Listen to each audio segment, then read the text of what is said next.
Ik zal niet zeggen dat wij het bewust gegund hebben aan Friese bedrijven, want dat mag niet.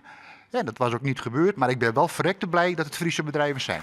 Een soort blierde gezichten van de midden bij de presentatie van de plan van de Elfstedenhal, de nieuwe ijshal van Ljouwert. Zo moet de ijshal eruit komen te zien. De Elfstedenhal is gericht op recreanten en mag daarom geen concurrent worden van Tialf op het Jereveen. Het moet een ijshal worden met een 400 meter baan, een ijshockeybaan en ruimte voor orensporten. Dit is echt voor de brede sport. Ik zeg wel eens van jong tot bejaard tot en met schoolschaatsen. En ik heb ook wel eens gezegd van de volgende Sven Kramer die mag hier geboren worden wat mij betreft. Maar als het een topschaatser wordt, dan gaat hij echt naar Heerenveen. Die afspraak hebben we gemaakt. We gaan heel goed samenwerken, samen met Heerenveen en samen met de provincie. In juni takom hier met de ijshal kleer wezen. De eerste rieders keren dan op dit plak, krek achter de Joerdijnstige ijshal, in september het ijs op.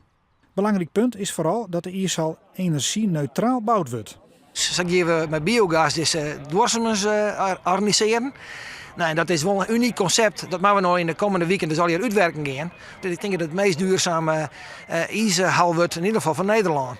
Daar kunnen we in ieder geval al praten op gaan, steeds maar. De bouwbedrijven binnen blierd dat ze de gunning kregen ha. Er binnen geen bezwieren in zinnen terug orengaringmakers.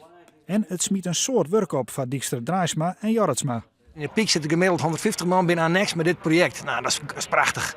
En zo snel iets bouwen, maar zoveel mensen die ermee aan de slag zullen. Nou, dan ben je grutskop. Daar hebben we eens voordeel maar mee doen als we gelegen niet in Friesland. De nieuwe ijshal wordt vaak goed 21 miljoen euro bouwd.